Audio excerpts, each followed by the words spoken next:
E o título então dessa mensagem é: os remanescentes voltarão a Sião. Mas que Sião? Não vai caber todo mundo. Os judeus estão espalhados por todas as partes do mundo. E o sonho desses judeus é um dia voltarem para Israel. Mas Israel é tão pequeno, menor que o nosso Piauí, menor que a nossa cidade de São Paulo, estado de São Paulo, Rio de Janeiro, é tão pequeno.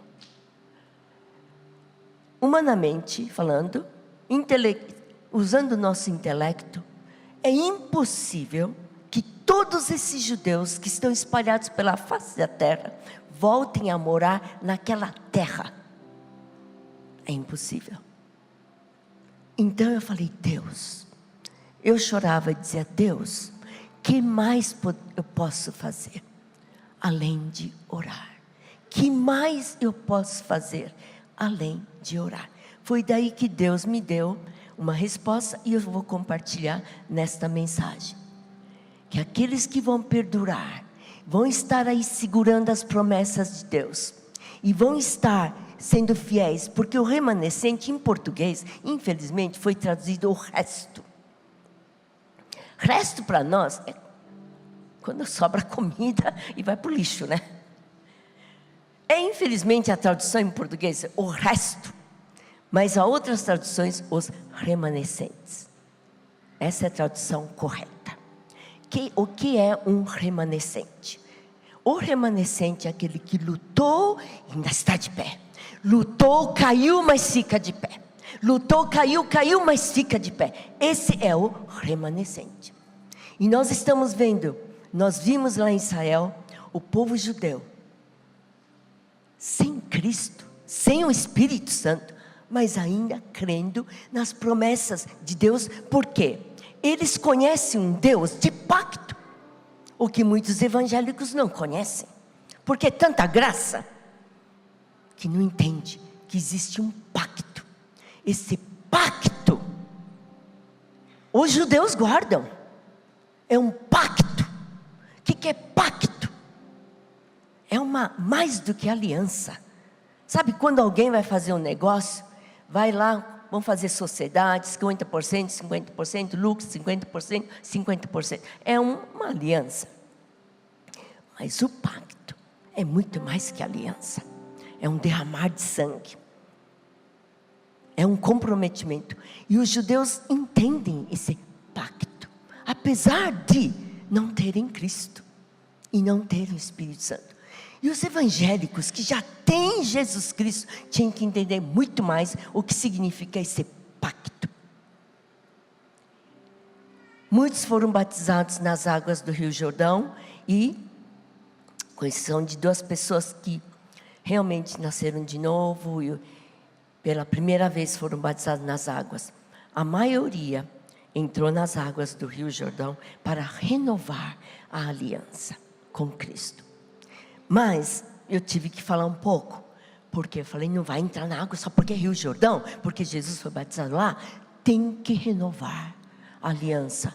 Mas eu vou entendendo depois que pacto é mais do que aliança. E os judeus entendem esse pacto. Então, atualmente, nós vemos um povo atacado constantemente pelos sírios, árabes, turcos. E quem são eles? Eles reivindicam que eles são os filhos da promessa. E não é a descendência de Isaac, que é a descendência de Ismael, de Esaú e não de Jacó. É uma briga constante. E não para a guerra. Mas na verdade, em parte eles têm razão. Porque Deus ama Ismael, descendência de Ismael. Deus ama descendência de Esaú. Deus não abandonou. Só que tanto o povo judeu como o povo descendência de Esaú, de Ismael, e nós que somos os gentios, maioria é gentil, maioria não vem dos judeus, né? A Bíblia fala em Efésios capítulo 2 que Jesus tirou a repartição, derrubou o muro. Judeus aqui, gentios desse lado. Em Efésios fala que Jesus morreu na cruz para derrubar essa parede de separação. E em Cristo, os judeus e os gentios vão ser um corpo só. Veja esse plano maravilhoso que está no Novo Testamento. Eles não conhecem. Eles não conhecem. E eles só estão naquelas promessas. O que não é mal. Pelo menos eles têm promessas. E os judeus estão muito, buscando um testemunho de um rapaz que veio, que o Robert Stearns convidou para falar conosco. Ele entrou com uma arma aqui no bolso, chapéu, não sei o que significava, esqueci de perguntar, para que era aquele chapéu, né? Parecia cowboy, né? Mas veio com o chapéu, não sei o que é aquilo, mas eu vi a arma, eu falei, uau, arma, né? Por que vem com a arma? Mas ele contou uma história, a vida dele, e achei muito interessante, muito significativa para nós. Ele tinha 10 anos, ele morava nos Estados Unidos e tinha parentes em Israel. E em férias, a família foi visitar os seus familiares em Israel.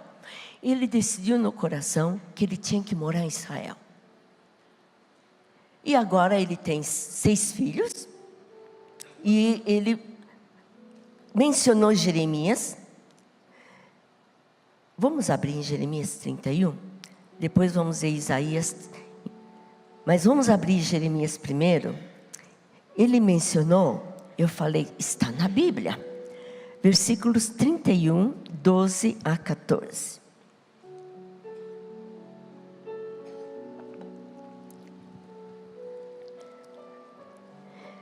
Onde vir, exultarão nas alturas de Sião e correrão aos bens do Senhor.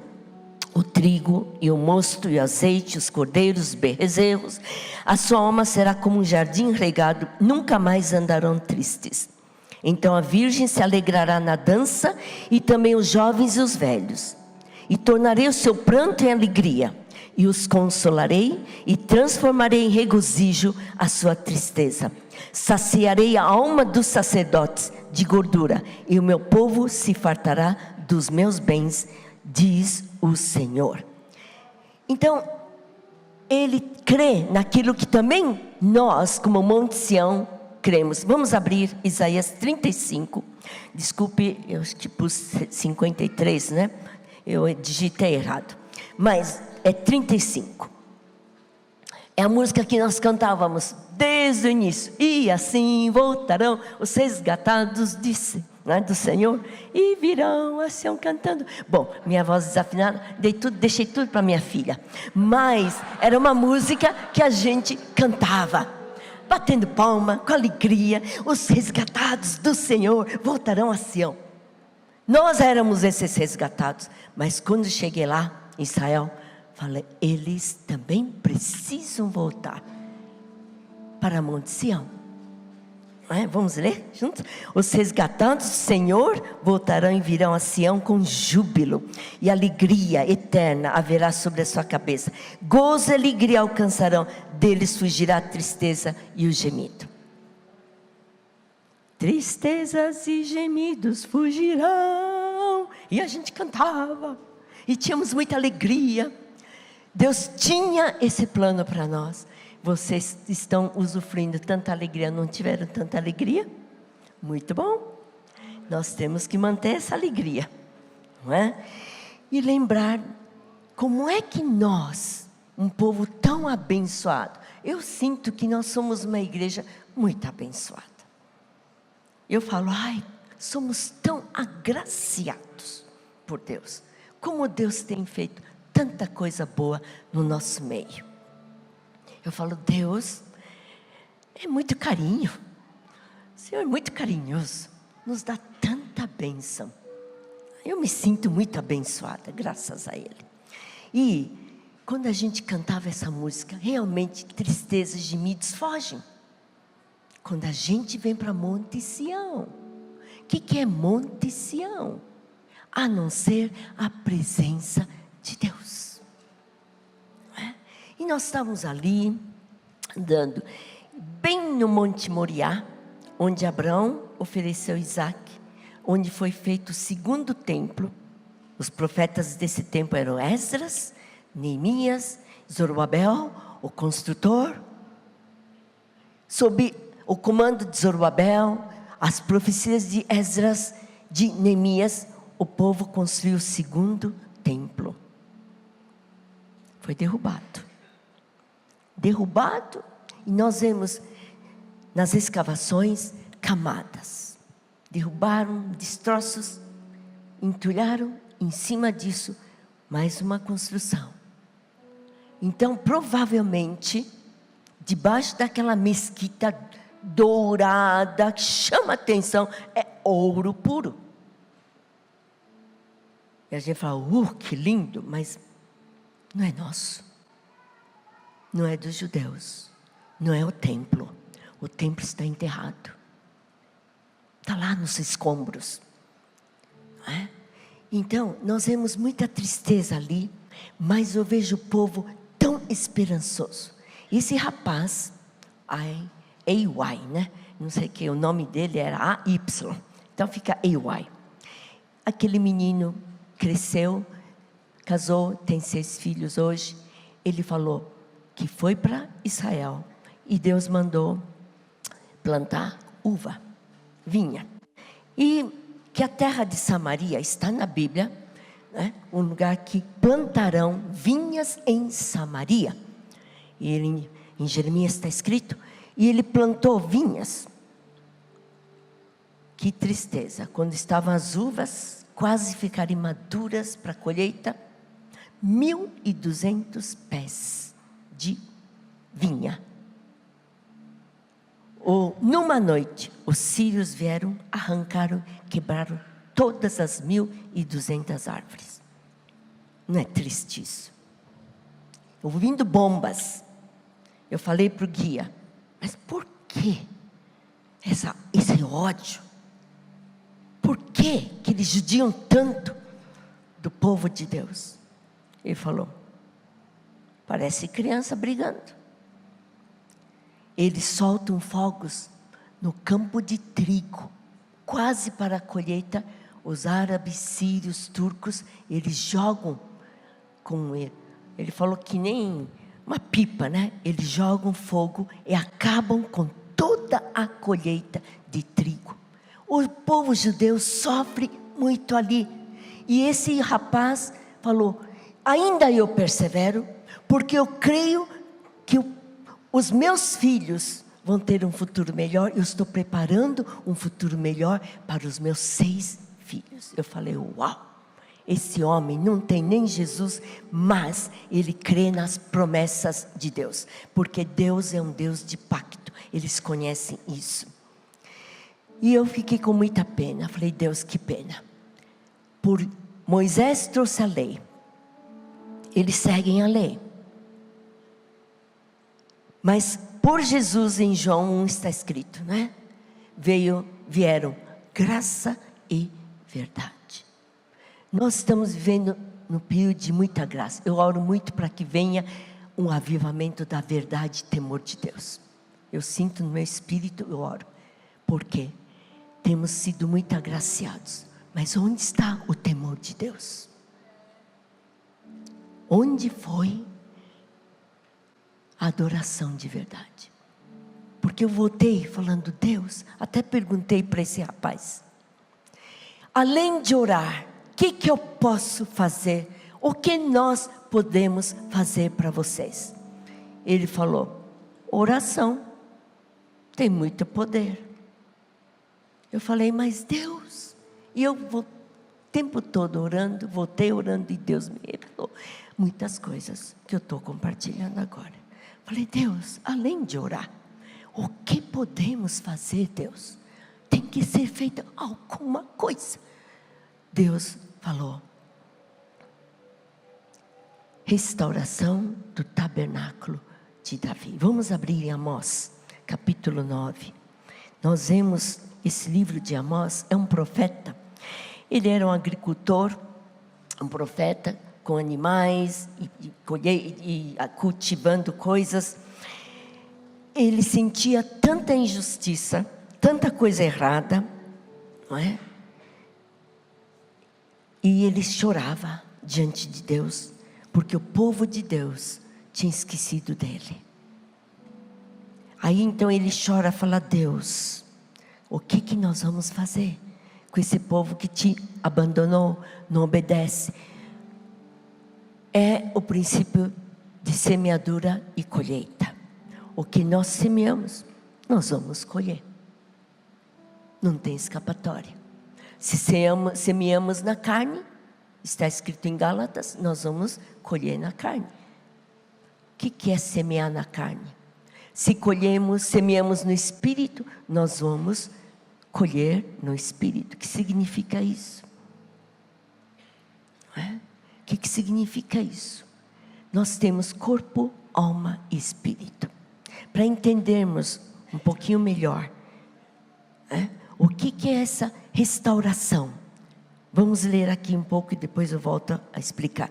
No versículo 11 diz, 9 e 11 de Amós: naquele dia tornarei a levantar a tenda, o tabernáculo de Davi que caiu, e taparei as suas brechas, tornarei a levantar as suas ruínas, edificarei como nos dias da antiguidade.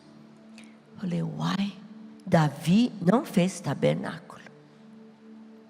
Davi não fez. Como é que a Bíblia diz? Naquele dia restaurarei o tabernáculo caído de Davi. E nós sabemos que o tabernáculo de Davi só tinha uma parte do tabernáculo de Moisés. Eu vou falar um pouquinho sobre o tabernáculo de Moisés para entendermos o que é o tabernáculo de Davi.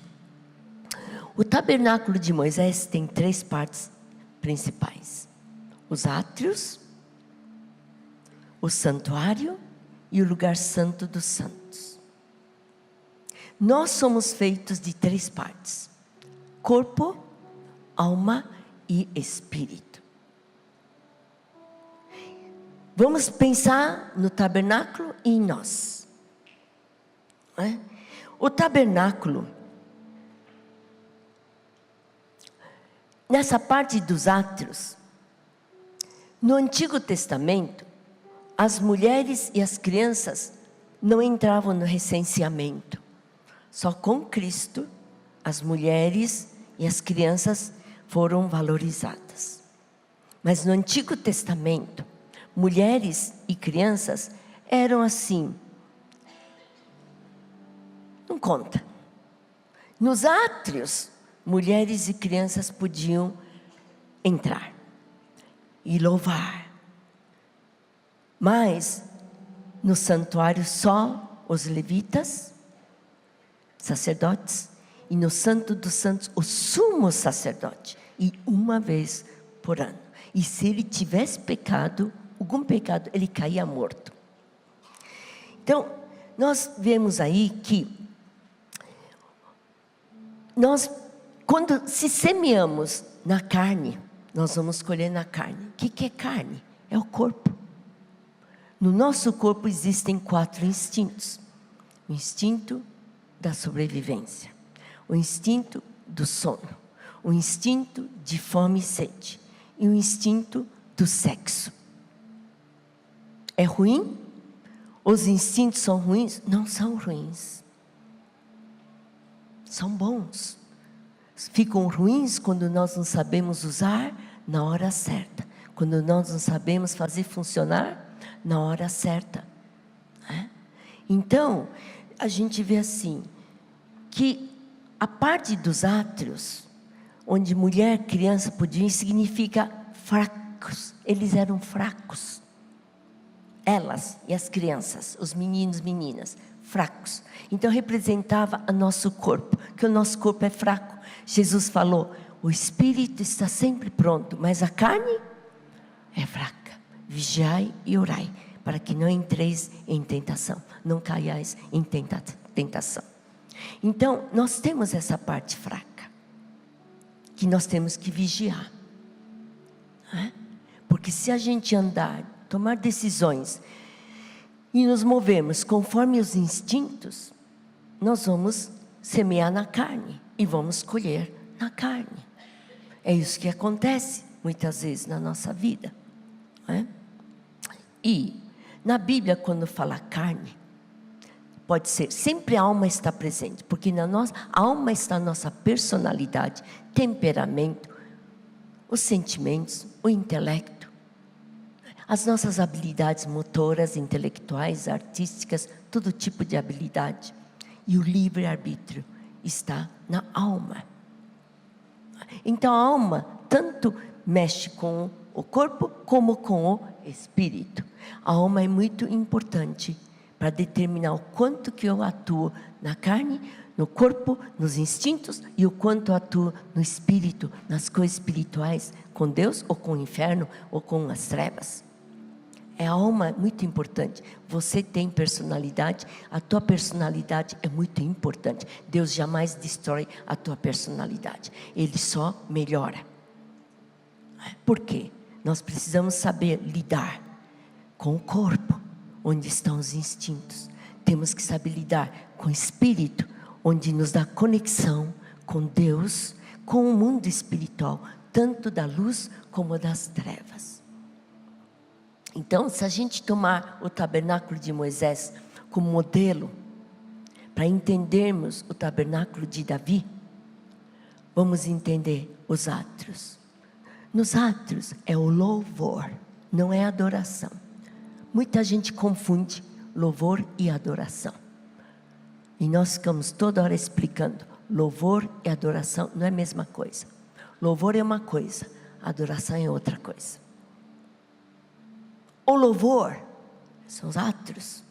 Nós cantamos, agradecemos a Deus, falamos das boas obras, agradecemos e cantamos. Nós temos tantas equipes maravilhosas, bandas lindas. É muito bonito, é gostoso cantar com eles, não é verdade? Nossas bandas estão de parabéns, não estão? Mas é só louvor, com instrumentos. E o louvor tem que nos levar para a adoração. A adoração não vem antes do louvor, ou não se troca, não se confunde. Nos átrios, nós usamos nosso corpo, batemos palma, nós pulamos, nós usamos as nossas cordas vocais, os pulmões, e nós fazemos vibrantes sons. É o corpo, sempre estão os três juntos. Mas é o corpo, alma, espírito podem estar em atuação. E daí tem o santuário. É onde Deus nos mexe com a nossa alma. Nossa alma é que dá mais trabalho para Deus. Como disse, é a essência da nossa pessoa. A alma, onde está a personalidade, temperamento, tudo aquilo que já falei. Na nossa alma, tem um momento lá no santuário que nós temos que ver como que está o meu relacionamento com as pessoas. Tem a mesa dos pães da proposição. Deus é Senhor da minha vida? Deus realmente é dono do meu tempo, tesouro, talentos? Será que Deus realmente é Deus? A alma, meus talentos, inteligência, habilidades, será que estão debaixo do governo de Deus? Será que nós nos submetemos à direção de Deus? É o momento da gente refletir. E Jesus mesmo fala, se você tem alguma coisa contra alguém, ou alguém, mais do que isso, alguém tem alguma coisa contra você, não me traga ofertas. Você vai primeiro se reconciliar, depois me traz ofertas. Tanto que Jesus quer que a gente esteja bem aqui na nossa alma. Perdão, compreensão, respeito. Não vale só cantar, berrar, pular aqui. É bom, é ótimo, mas não é excelente. O excelente é quando a gente está com o coração limpo, está com o pensamento limpo. Constantemente precisamos ser sondados pelo Espírito Santo. Como Davi: sonda-me, ó Deus, conhece o meu pensamento e vê se há em mim algum caminho mau e guia-me por tuas veredas. É um momento de reflexão. É um lugar chamado santo, o santuário. E depois vem o Santo dos Santos. Sabe, irmãos, nós pensamos, como que é que precisamos trazer aquele povo judeu? Deus me falou claro: vocês têm uma parte muito grande, importante, para trazer todo esse povo, por quem eu e muitos choramos. Que povo sofrido, não parou a guerra. E os muçulmanos tomaram tantas terras, pegaram tantas terras.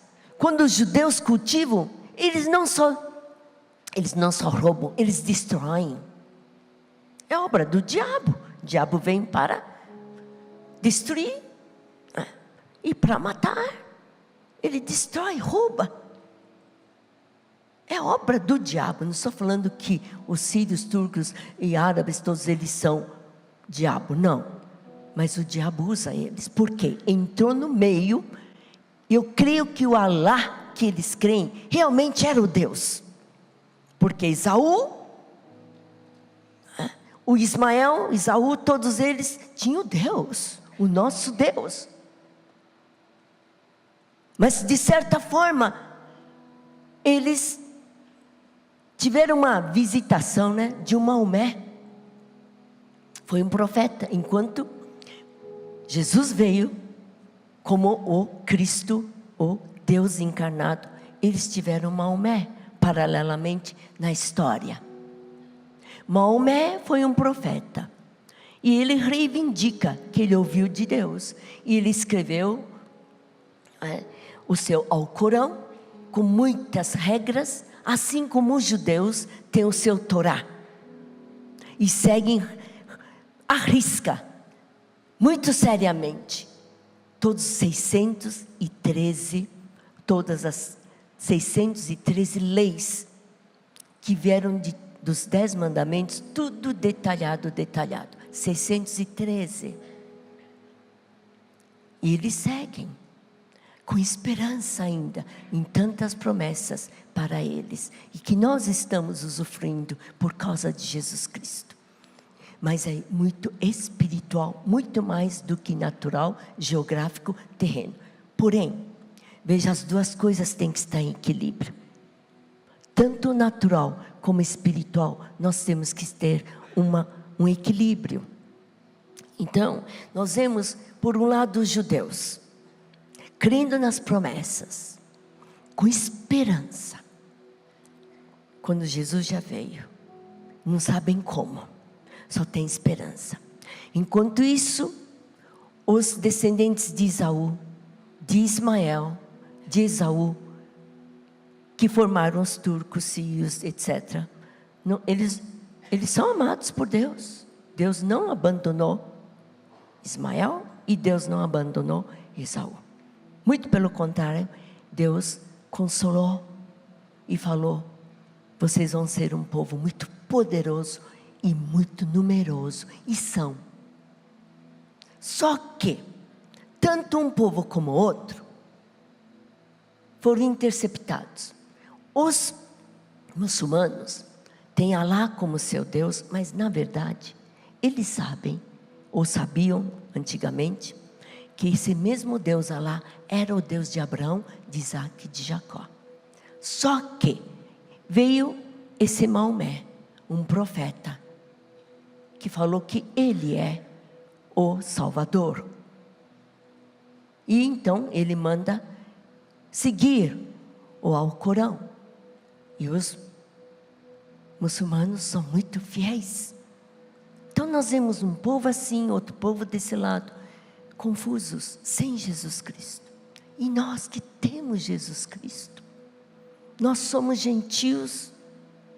Eu acho que aqui não tem judeu, né? Será que tem alguém judeu aqui? Acho que não, somos todos gentios então. Quem não é judeu é gentio, né? Na Bíblia. Então, o que eles fazem? Eles têm noção de terreno. Então eles compram terra, roubam terra, se apossam. Só sobrou um pedacinho para o povo de Israel. Por isso que é um estado tão pequeno. Todo o resto eles pegaram. E constroem aquela Meca enorme. Você vai de avião e já enxerga. Qualquer fotografia está lá a Meca. Uma cúpula de ouro. É nosso terreno. E eles reivindicam. Nós que somos filhos da promessa, filhos de Abraão. Você vê que coisa, a situação histórica. E nós então ali, foi muito bom esse encontro com o Robert Stearns, porque para preparo da viagem, ignorantemente, eu falava, gente, vamos falar Jesus Cristo. Por quê? Teologicamente, etimologicamente, Cristo significa Messias, ou ungido. Então, eu falei, pensando que eu estava fazendo coisa certa, eu falei, vamos falar Jesus Cristo toda hora? Em vez de falar só Jesus, porque para eles Jesus é apenas um profeta, um homem, mas não vê como o Messias. Então fala Jesus Cristo toda hora. Combinei com a turma para viajar. Ignorância minha, porque vem o Robert Stearns e fala, ele não sabia que eu tinha falado isso. Eu tive que depois falar com a turma, né? Mas, porque eu falei, desculpe minha ignorância, mas eu pensava que estava fazendo o melhor. Vamos falar, Jesus Cristo, para eles entenderem que aquele Jesus era o Cristo, que eles não viram. Mas infelizmente, para eles, cristianismo não somos nós. Cristãos, para eles, não somos nós. Cristãos, para eles, são os católicos. Para eles, a imagem que ficou neles, padres que abusaram de mulheres, de crianças, nas cruzadas que mataram tantos. Então, eles têm uma conotação muito negativa do cristianismo. E se a gente fala cruz para eles, não significa aquela cruz, a nossa salvação vazia, o túmulo vazio, porque Jesus vive. Não significa isso para eles. Significa morte. Falei, uau! Agora nós estamos um pouco mais upgrade no conhecimento. Não vamos mais falar de Jesus Cristo e nem vamos falar que nós somos cristãos. Nós vamos falar que nós somos messiânicos. Lá, né? Lá em Israel, se vocês forem próxima vez. Por quê? Eu falei para o Robert Stearns, então como é que a gente fala? Ele falou, eles falam Yeshua HaMashiach. Eu falei, bom, tá bom, Yeshua HaMashiach. Parece japonês, né? Soa japonês. Foi fácil para eu. Yeshua HaMashiach. Parece até Hayashi, né? Yeshua HaMashiach. O que significa isso para eles? Jesus, Messias. Eu falei, meu Deus, eu estou no caminho certo, porque eu estou doida para aprender hebraico. Eu falei, meu sonho é aprender hebraico, estudar Velho Testamento, porque é muito rico. Eu preciso estudar mais. Mas indo lá eu entendi, preciso estudar a cultura do povo judeu. Não só a língua e a Bíblia em hebraico, mas a cultura, porque eu não sabia dessas coisas. Não é? Então, eu fiquei olhando lá o povo muçulmano tão fiel. Nós estávamos no restaurante, o que aconteceu? O garçom pegou um tapetinho, pôs lá no chão, e nós na mesa comendo. Ele ajoelhou e estava. Tem cristão evangélico que nem ajoelha. Nem se ajoelha. Eles lá, ajoelhados. Sei lá o que está falando. O Lucas Hayashi contou 2 minutos. Eles que fazem 5 vezes ao dia. Né? Falei, que fidelidade, que seriedade para um Deus que... Para eles pode ser o Deus de Abraão, Isaac e Jacó. Mas eles não conhecem, porque não tem Jesus. Meu coração doeu muito. Aí Deus me falou das promessas que eles guardam. E eu falei, mas o que o Senhor quer de nós? Monte Sião, a igreja que o Senhor deu esse nome. Eu voltei perguntando, Deus, eu sei, eu vou orar mais. Mas que mais do que orar, Deus? Deus me falou, restaure o tabernáculo de Davi. Aí nós vamos voltar para o tabernáculo de Moisés. Só sobrou no tabernáculo de Davi, só sobrou o lugar santo dos santos, que é pura adoração. Pura adoração. Louvor é uma coisa, você pula, grita, se esgoela, bate palma, até fala em hora errada, aleluia, Jesus, Jesus. Tem hora que a gente fala assim, calma, não é hora, né? Mas quem acostuma com Monte Sião vai saber que tem hora para você gritar, pular, e tem hora que você tem que ficar em silêncio. Aqui gente educada, se você entrou na Monte Sião, vai aprender a ser educado. Por quê? Eu tenho percebido, tem muito a ver com a boa educação. Eu morei na Inglaterra um tempo. Eu ficava imaginando aqueles soldados muito nobres. Todo mundo queria fazer ele rir, ele não ria. Marchava. Leva a sério, respeito pela rainha. Não é qualquer um lá que vai ser o guarda lá do Palácio Buckingham. Não, eles têm um respeito. São educados. Lá na Inglaterra, quem fala alto é mal educado. Se alguém falar lá na rua, lá no bonde, no ônibus, não se ouve uma voz. Porque para eles é sinal de boa educação não ficar falando em voz alta. Fala normal. Mas tem gente que é mal educado. E eu fico olhando o nosso culto. Tem uns que ficam lá gritando, Jesus, aleluia. Eu falo, shh, dá vontade de falar isso. Shh, calma lá. Não é hora adequada. Calma lá. Tem hora para tudo.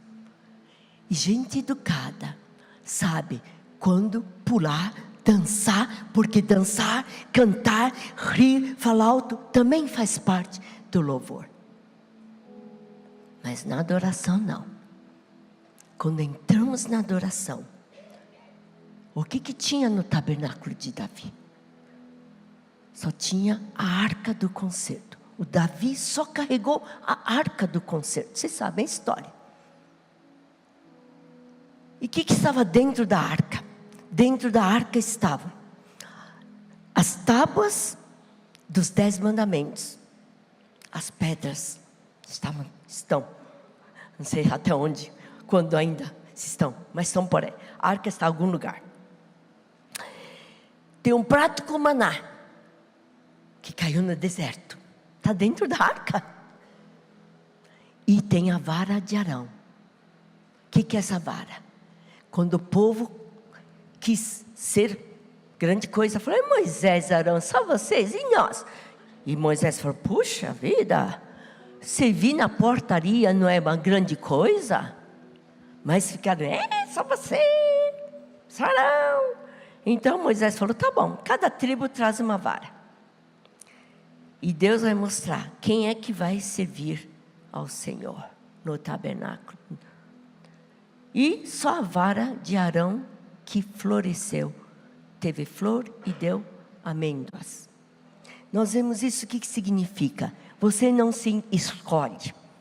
Você Mostra fruto da tua vida. Se você quer ter algum lugar como levitas, tem que mostrar fruto da tua vida. Não é porque você quer, porque você canta bem, porque você é inteligente, porque tem diplomas, PhDs, que você tem que ser importante, porque tem dinheiro. Aqui na maldição isso não funciona. E nem deve funcionar. Enquanto estou viva, eu vou lutar. Porque é bíblico. Está na Bíblia. Não é? E no tabernáculo de Davi, só existiam essas coisas. A arca do concerto. A arca do concerto. É nosso espírito. Não é? E nós vamos ver o propósito da igreja de Deus. Nossa igreja, a igreja de Cristo. Temos que fazer alguma coisa. Trazer o reino de Deus. Claro que há momentos de curas. Jesus mesmo falou, quando eu curo, eu trago o reino de Deus. Então vocês estão acostumados a curas no nosso meio. É muito certo, nunca deve parar. De haver curas, momentos para cura, né?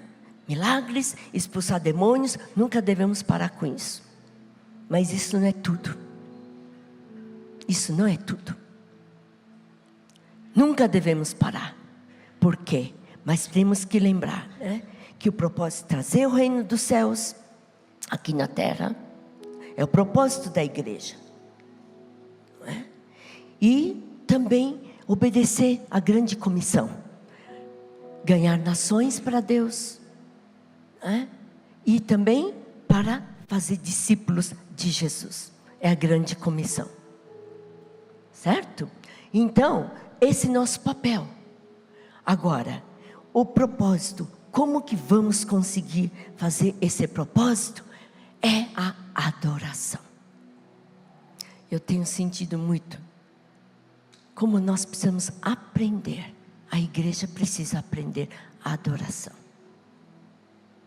Como que está o teu tempo devocional? Em 15 minutos não dá para adorar. Meia hora não dá. Você tem que programar teu dia. Para você se quebrantar, ficar diante do Senhor e entrar no Espírito. A igreja precisa aprender. Precisa aprender. Não é? Porque entrar no lugar santo dos santos não é brincadeira não. Entrei santo dos santos. Eu penso, cadê quebrantamento? Quem entra no Santo dos Santos, tem a vida de adoração, não faria muitos pecados que fazemos. Porque é o Espírito Santo que vai nos incomodar. Outro dia fiquei muito apavorada, falei, meu Deus, que seriedade. Conversando, eu ouvi uma conversa. Nas 4 paredes, no quarto, no aposento, o casal pode fazer o que quiser, até sexo oral, sexo anal. Falei, meu Deus, cadê o Espírito Santo? Vocês estão rindo, mas eu levei susto. O que é isso? Não tem Espírito Santo. É coisa de gente que não tem intimidade com o Espírito Santo. Fazer uma coisa horrorosa como essa, imunda, nojenta como esta, é só quem não tem o Espírito Santo. Vocês riram, não sei porquê. Talvez o meu jeito, né? Tomara que seja só por causa do meu jeito. Mas é sério. Pastores ouvi falar isso. Eu falei, uau, não tem o Espírito Santo. Não é sensível ao Espírito Santo. Fazer uma coisa tão nojenta como essa, não tem Espírito Santo. Fazer sexo fora de casamento, não tem Espírito Santo. Ficar vendo pornografia, não tem Espírito Santo. É triste isso, porque não tem vida de adoração. Há muitos evangélicos por aí, louvam, gritam, berram, pulam, mas cadê a adoração? Nós temos que restaurar o tabernáculo de Davi. Foi isso que Deus me falou. Monte Sião, que é o lugar da presença de Deus. Eu vi a Meca, não sei o que, e falei pro guia: o que é aquele monte? Porque esse daqui é Monte Moriá. E aquele monte? Foi Monte Sião. Eu falei: ai, graças a Deus, ninguém construiu nada em cima do Monte Sião. Porque é tanta idolatria. E fica lá beijando, tocando como se fosse da sorte. Não, não é isso. A vida de adoração não é isso. E Deus tem me colocado esse peso. Nós precisamos adorar mais. Sinais e maravilhas seguirão. Claro que nós temos que ainda estar nos movendo nos dons espirituais, ver libertação, expulsão de demônios, libertar vidas endemoninhadas, perturbadas, enfermidades de fundo emocional, enfermidades, tudo. Nós temos que curar, temos que fazer tudo isso. Temos que continuar, mas os sinais e maravilhas seguirão. Deus confirmou as obras dos apóstolos em Atos com sinais e maravilhas. Deus confirmou, Deus aprovava. Daí vinham os sinais e maravilhas. Nós não temos que correr atrás de sinais e maravilhas e ser uma igreja só de sinais e maravilhas. Não, não, não. Os sinais e maravilhas são resultado. Mas o que nós precisamos é adoração. Vida de adoração. Sabe, isto que é restaurar o tabernáculo de Davi. Como que está a tua vida? É para refletir. Como que está a tua vida? Como é que você começa o dia? Como é que você programa seu dia? Tem adoração? Tem tanta coisa que falar. Está tudo na Bíblia. É só ler e ser tocado pelo Espírito Santo. Mas por que lê Bíblia, prega, fala, canta, pula, e a vida é imunda? A vida é triste. Por quê? Vida de adoração está faltando. Tempo com Deus, a sensibilidade, a intimidade com Deus Pai, Deus Jesus Cristo seu Filho e Deus Espírito Santo. A intimidade é que vai nos revelar muita coisa aqui dentro e fora. Nós precisamos ser essa igreja sensível, sensível, sensível ao Espírito Santo. Você não faz o que quer na hora que quer. Não vai pelos seus instintos. Os instintos têm que ser controlados, dominados pelo Espírito Santo dentro de mim. Se eu quero, Ele faz. Ele não faz sem a gente estar em unidade com Ele. Temos que estar tão junto com o Espírito Santo que Ele nos dá poder, nos dá discernimento, nos dá sabedoria e nos dá escapes. O Espírito Santo vai atuar. Como é que você pode ter isso no momento de adoração? Vamos ficar de pé. Nos momentos de adoração,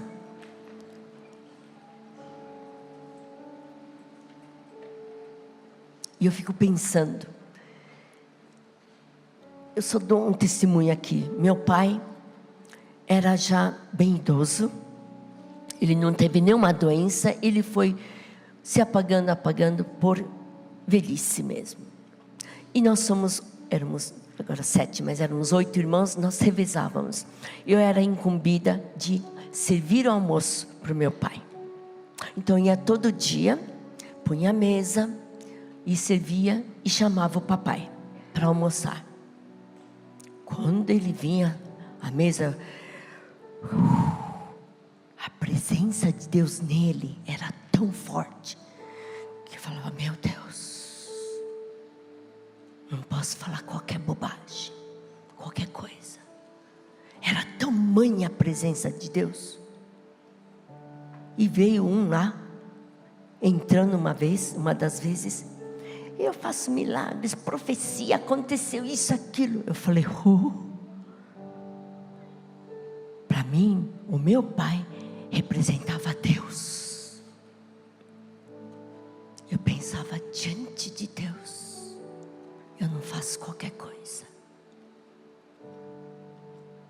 Muito menos fica contando vantagem, que fez tantas curas e profecias. Na presença de Deus. Sabe, enquanto eu servia almoço para o meu pai, eu entendi muito bem o que é estar na presença de Deus. Quando eu fui batizado no Espírito, bem antes, era a presença de Deus tão forte, que eu falava: Deus, eu me ajoelhava, tirava o sapato, punha o rosto em chão, levantava a mão, e eu falei: Deus, eu não sei me comportar diante do Senhor. Eu estive em contato com monarquia. Não era qualquer um que chegava a Rainha Elizabeth. Não era qualquer um que costurava roupas para ela, fazia alimentos, as refeições para ela. Rainha, quando é rei, tem que aprender como se comportar diante do rei. Nós vemos na Bíblia, quando Assuero ia escolher uma rainha, as moças melhores da cidade, elas foram treinadas por 12 meses. 6 meses, como se apresentar diante do rei, como falar, que gestos fazer. Não é o cara, o mano, não, como falar. Vocês estão percebendo? O brasileiro não conhece monarquia. O brasileiro teve presidente que teve, infelizmente. Mas é bom em Deus saber o que é monarquia. Se Deus é rei, como é que a gente vai se apresentar diante do rei, da rainha? Nós somos parlamento. Não era palácio, castelo do rei. Não, parlamento. E o Robert Stern falou: por favor, vão bem vestidos. Nada de tênis. As mulheres com roupas boas, nada de boné, vão se apresentar lá no parlamento para o primeiro-ministro. Imagina para o rei. Deus é rei. Claro que eu não estou falando de roupa, não estou falando de coisas caras, de roupas materiais, não. Estou falando de atitude. Eu estou falando de coração. Porque a nobreza está dentro de nós. Não está na roupa cara, não está nas joias, não está. Mas está aqui dentro. A nobreza tem que estar aqui dentro de nós. É a atitude, irmãos. E tem muitos que não tiveram lar de bons comportamentos. Briga, fala alto, fala gíria. Às vezes gíria é gostoso, né? Expressa muita coisa, mas diante de rei, diante de Deus, eu vejo fazendo paralelo. Se nós entendermos, conhecermos e sentimos a presença de Deus, é bom. Átrios, santuário, tá bom, abraços. Mas quando entra na adoração, até instrumento tem que parar às vezes. Porque não havia nem instrumento, só havia luz. Dizem que não havia sombra. É tão luz, luz, luz, luz. E Jesus é nossa luz. Deus é luz, tudo luz. É o Pai das luzes. Não existe sombra. Falta muito, vocês não acham? Falta muito para nós. Como nos comportar diante de Deus. A intimidade com Deus Pai, com Deus Filho Jesus Cristo, Deus Espírito Santo, é que vai nos ensinar qual o momento de estar nos átrios, estar no santuário, como a gente quer, e no Espírito. No Espírito, no Espírito. Só apenas guiados pelo Espírito Santo. Tem momento para tudo. Vai haver muita dança. Shabbat Tehillah foi o nome que Deus me inspirou para dar lá na nossa Morumbi. Porque Deus me falou: haverá muita dança no nosso meio, mas a dança proveniente de quebrantamento é a verdadeira dança. Não é o ministério de dança fazer aqui bandeira, panos atrapalhando a gente. Não. É dança de verdade. E a dança de verdade vem quando já houve um quebrantamento. Quando há quebrantamento. Quando nós nos arrependemos. Quando visualizamos e entramos em contato com a presença de Deus, não fazemos qualquer coisa. Não saímos berrando por aí. Não. Irmãos, falta bastante. Não falta bastante para nós? Falta bastante. Saber o momento dos atos, momento do santuário, momento do santo. Sabe onde que você pratica? Não é aqui não, é em casa. É em casa. Daqui você traz o resultado da tua vida em casa. Como é que está? Ter momentos com Deus, de quebrantamento, de adoração.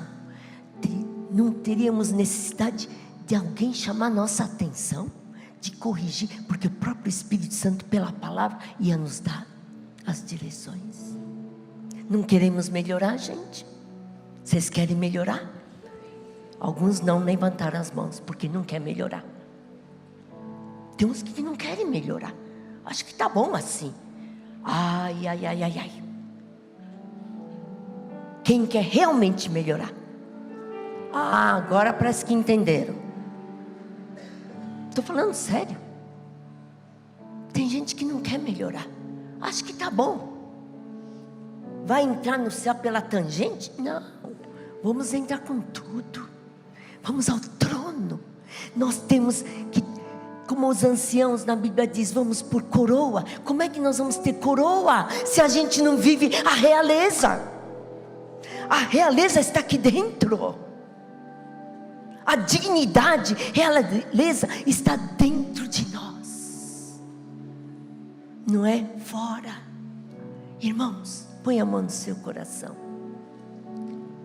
E se aprofunda em você mesmo. Nós somos incumbidos de restaurar o tabernáculo de Davi para levar para Monte Sião, para o povo de Israel. Foi o que Deus falou.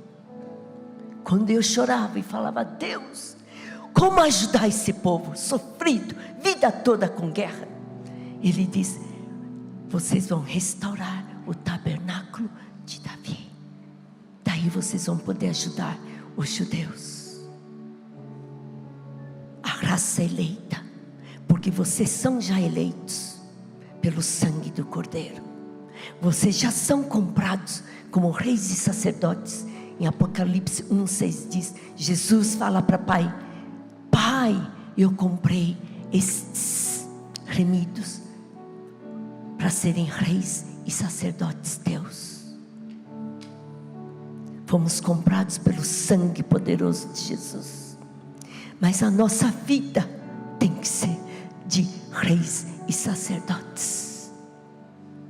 Oh Pai, imprime nos corações. Se você quer, põe a mão no coração e fala: imprime em mim a realeza, a nobreza celestial.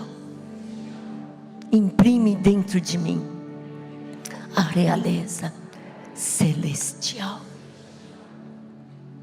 Não é realeza da terra, mas é a atitude que vem de adoração, que vem de uma vida de adorador.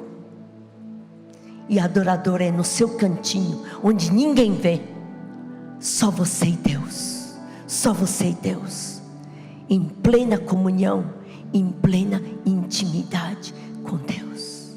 Todo o resto vem para fora. Não são as formas que pregamos, não são regulamentos, não são culto de formulários. Eles fazem bem, os judeus fazem e os muçulmanos fazem melhor que a gente. Seguir fórmulas. Irmãos, não é fórmulas, é o teu coração, é meu coração. Fala: Deus, falta muito. Quero ser um verdadeiro adorador. Quero ser uma verdadeira adoradora. Se você quer isso, vai falando isso para o Senhor.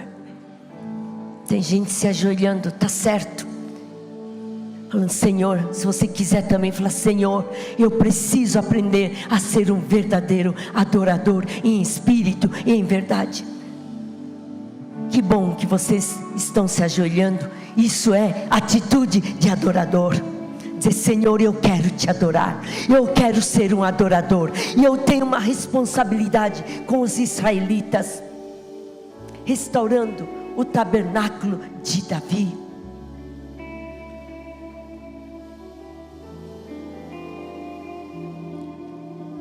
Sabemos que não é forma, não é fórmula, não é regulamentos, não é leis, preceitos. É mais do que isso, é o nosso coração. Você pode entregar teu coração para Deus agora. Dizer: Deus, eu quero ser um adorador. Eu quero ser uma adoradora de verdade. Eu quero te adorar em espírito e em verdade. De verdade, de verdade. Em espírito e em verdade. O mundo vai ser diferente. Não só o povo judeu vai ser abençoado por nós. Não a Monte Sião apenas, como igreja, abençoando só os judeus. Porque Deus já determinou que todo ano nós vamos fazer essa visita. Mas não pode ser uma visita de turismo. É uma visita profética. É uma visita para levar o tabernáculo de Davi em verdade, em verdade, em verdade, em verdade. Eles não alcançaram a graça. Nós já alcançamos a graça, mas precisamos alcançar mais adoração em espírito e em verdade. Passe um tempo falando: Deus, por favor, Espírito Santo, falta muito. Me falta muito ser um adorador de verdade, uma adoradora de verdade. Imprime em mim a tua nobreza, a tua realeza. Imprime em mim, Senhor. Imprime dentro de mim a realeza do Rei Jesus. Rei Jesus, Rei Jesus. Imprime em mim a realeza. Imprime em mim a realeza, a elegância espiritual, a elegância espiritual, a pureza, a santidade. Nós tínhamos que ser realmente esses que vivem a santidade, não a fórmula, fingimento artificial, não, é a verdade, de verdade, de verdade, de verdade.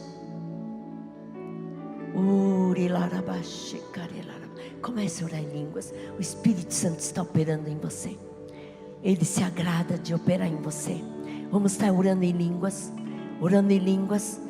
Deixa o Espírito Santo te ajudar. Ele quer nos ajudar.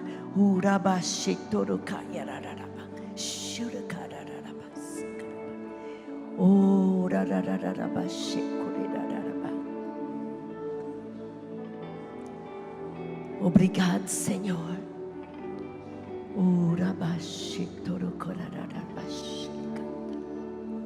Esta noite Deus está marcando o teu coração. Ele viu o teu coração. Ele viu o teu coração. Esta noite, se você pode, tome uma determinação. Eu vou planejar o meu dia, os meus dias, a minha semana. Eu vou ter tempo com Deus, intimidade com Deus, intimidade com o Espírito Santo, intimidade. Ele é que vai nos guiar em toda a verdade.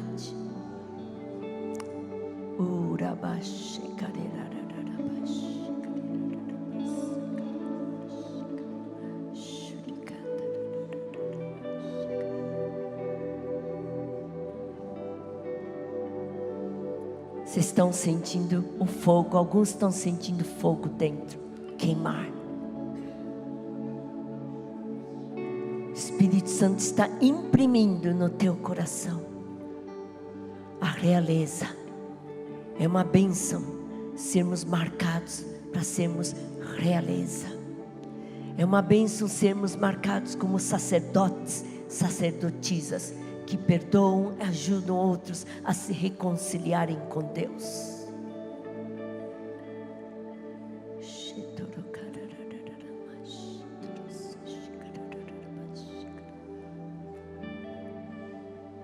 Deus está mudando a mente de muitas pessoas. A metanoia está acontecendo e vai acontecer mais. Mudança de mentalidade. Mudança de mentalidade. O Espírito Santo se agrada de nós. Deus está se agradando de nós.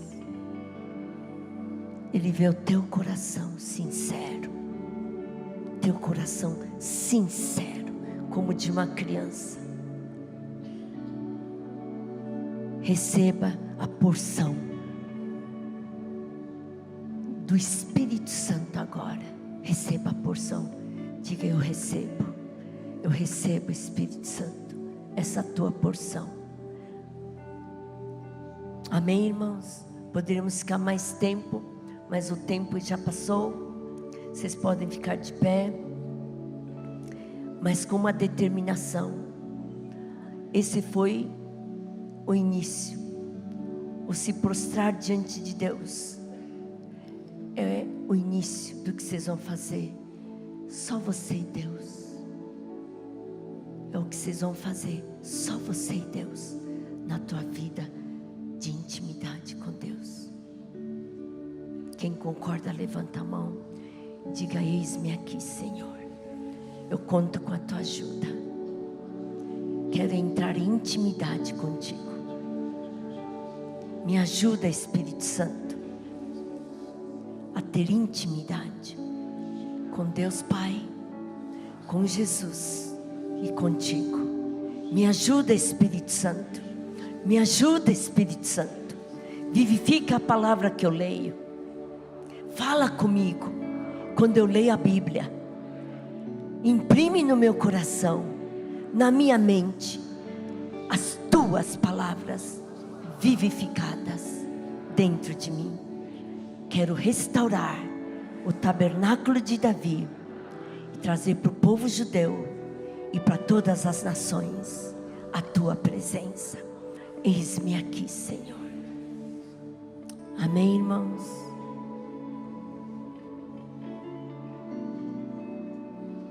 Sabe, o mundo precisa ver Cristo em nós. As pessoas precisam sentir a presença de Deus em nós. Como eu senti com meu pai. Era tanta presença de Deus. Era tamanha a presença de Deus, que eu falei: não posso falar qualquer bobagem, qualquer coisa. Eu só usufruí a presença de Deus nos últimos meses com meu pai. Eu falei: eu preciso ser como meu pai, levar a presença de Deus onde eu for. Preciso levar a presença de Deus.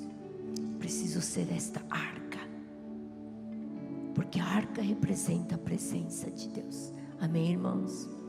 Podemos melhorar? Amém? Vamos melhorar? Amém? Vamos melhorar. Vamos alegrar o coração do Pai. Melhorando. Sempre melhorando. Aí nós vamos ser esses remanescentes. E vamos nessas viagens. É profético. Deus determinou. Deus fez um milagre na vida do pastor Teófilo. Conectando o pastor Teófilo com Robert Stearns.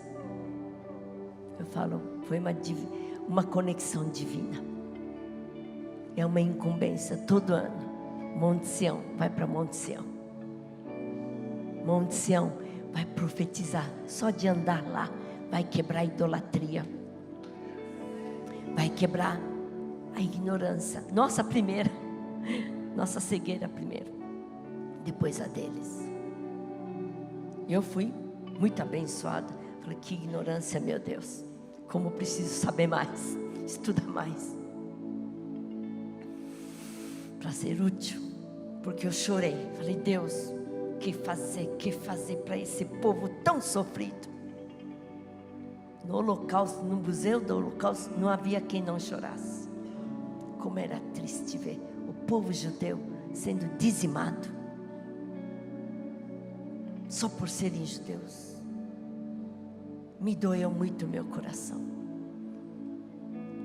Nós temos uma grande tarefa nas viagens posteriores.